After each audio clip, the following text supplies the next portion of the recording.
tudo bem? É um prazer estar falando aqui com vocês hoje.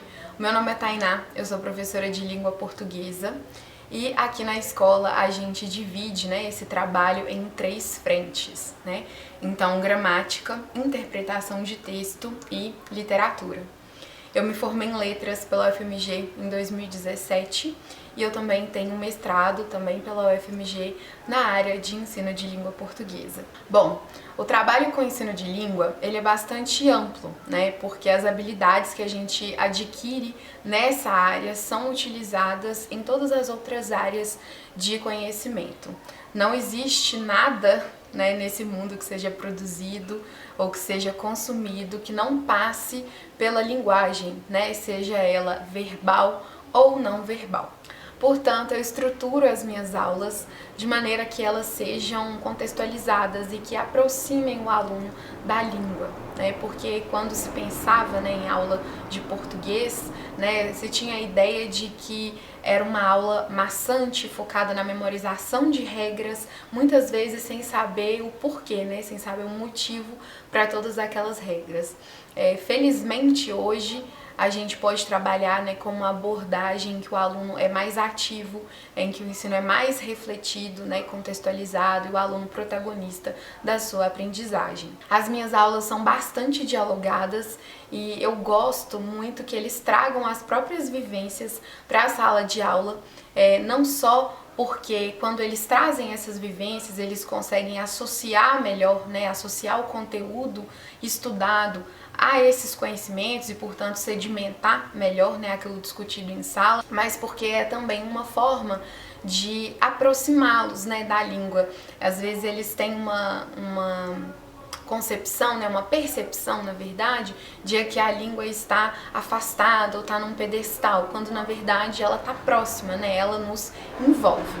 Então, sempre que possível, eu trago para a sala de aula outros estímulos, Então, documentários, esquetes humorísticas, podcasts, músicas, eu gosto bastante de trabalhar com música, textos dos gêneros textuais que nós estamos trabalhando em sala, mas que são diferentes, dos do livro didático, e outros gêneros textuais também. Para mim é importante trazer esses outros textos para que eles ampliem também o conhecimento de mundo, o repertório, a bagagem, mas para que eles consigam perceber, ter mais exemplos de que aqueles conteúdos, por vezes um tanto abstratos, que a gente estuda em sala, que na verdade eles são palpáveis, eles estão materializados ali nos textos. Então não existe aula de língua portuguesa descolada de texto, na minha visão. Um outro pilar importante do meu trabalho é o letramento crítico, Porque a língua ela não é só uma ferramenta, ela não é apenas uma estrutura organizada, com as suas partezinhas ali encaixadas, A língua também é produto cultural. Então, ela reflete um tempo, uma sociedade, os valores dessa sociedade. Meu objetivo, então, é que todos os alunos consigam se comunicar com autonomia na própria língua, em diversas situações de interação.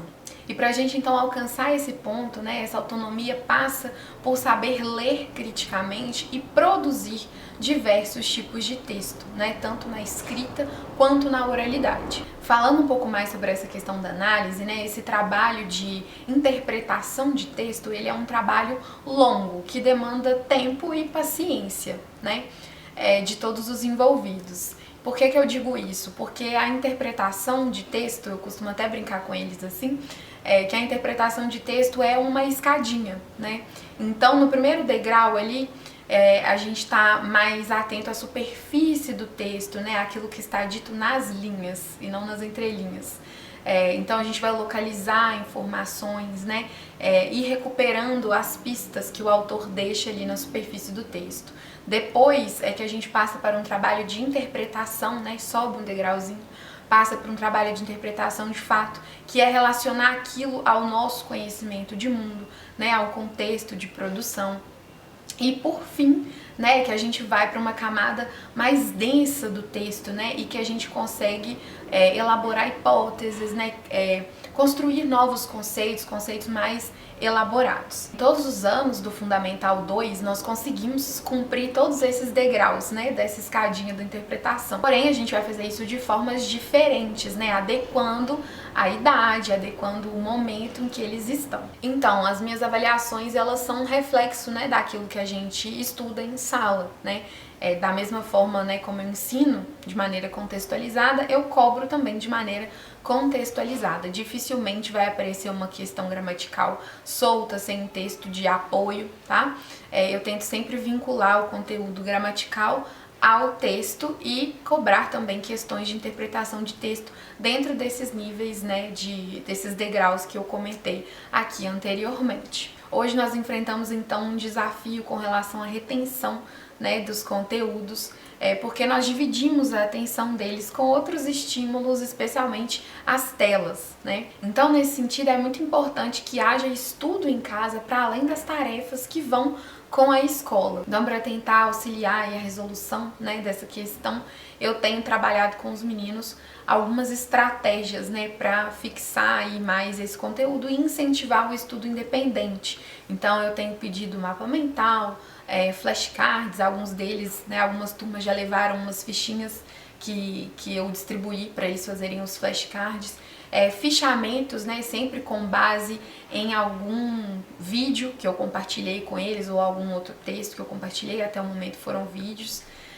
Também levaram já uma ficha de registro após assistir um documentário. Já pedi também uma produção para eles a partir também de um documentário que eles assistiram. Então, são estratégias para fazer com que eles reflitam, né, sobre o que eles estão assistindo e estudando e também para fixar os conteúdos aprendidos, tá?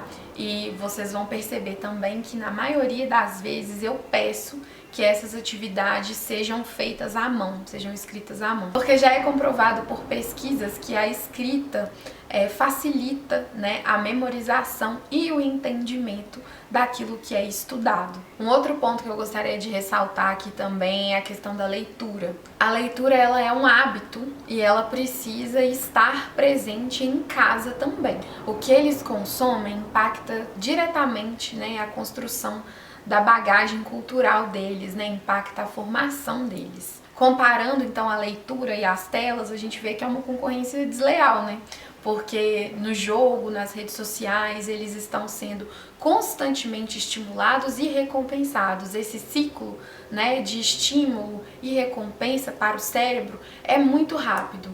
E na leitura, né, em contrapartida, não é assim que acontece. Esse ciclo de recompensa, ele é maior, né, ele leva mais tempo.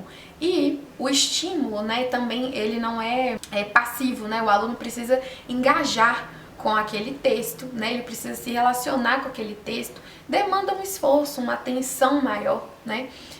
E, claro, né, um tempo também, porque aí o aluno vai ter aquela sensação de recompensa, né? O cérebro também vai ter aquela sensação de recompensa só após terminar a leitura. Então, a minha sugestão é que vocês incentivem em casa, né, a leitura, levem alguma livraria, uma biblioteca, peçam para eles passearem pelo ambiente, tocarem nos livros, ver aquilo que os interessa, que eles escolham um livro que os interesse de verdade, né, para que haja ali uma intenção deles, né, com relação àquela leitura. E cobrar essa leitura, né, fazer algum acordo no sentido de ler 10 minutos por dia, de ler, sei lá, 5, 10 páginas, não sei, né, cada acordo aí é individual, mas cobrar essa leitura diária, né, acompanhar essa leitura diária. Esse contato mais frequente vai mudar a forma como eles se relacionam com os livros, com a linguagem, eles vão escrever melhor, né, eles vão ser melhores leitores, né, porque quando a gente lê com frequência, né, a gente absorve ali estruturas mais complexas da língua, estruturas de comunicação mais complexas, além de ser uma forma de passar o tempo, né, de ser uma forma de lazer,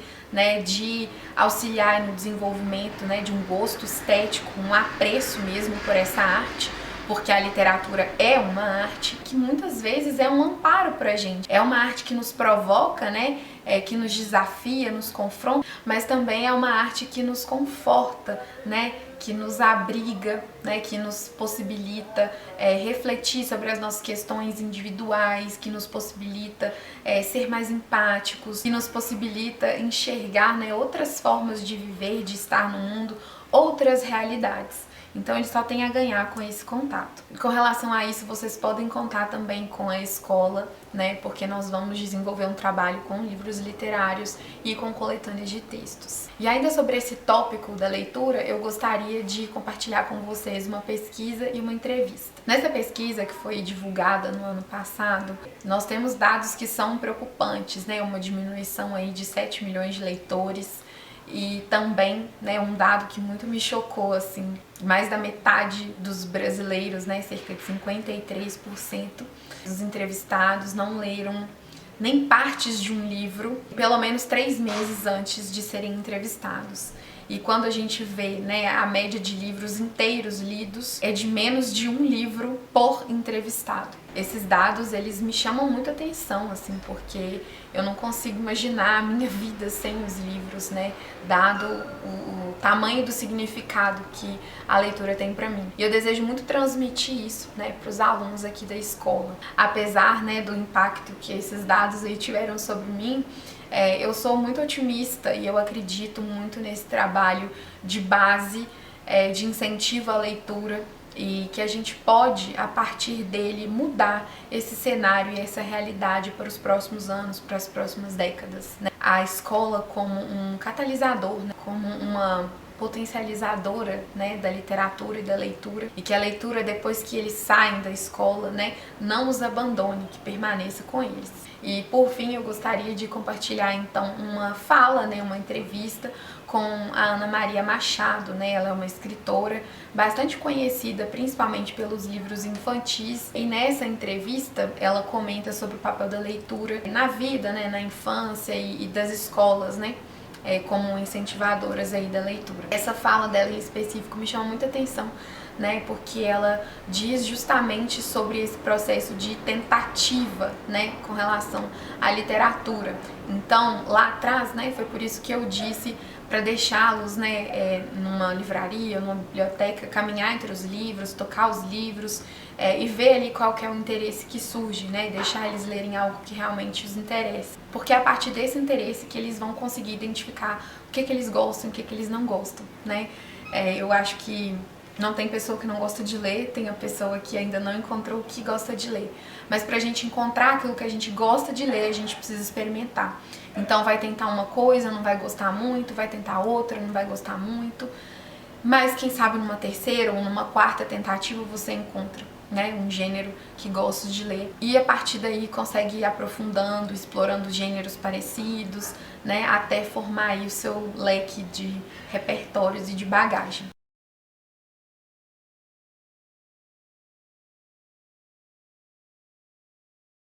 Bom, então assim eu encerro a minha fala, agradeço o tempo e a disponibilidade de vocês e me coloco à disposição para responder qualquer dúvida que surja ou qualquer apontamento. Um abraço!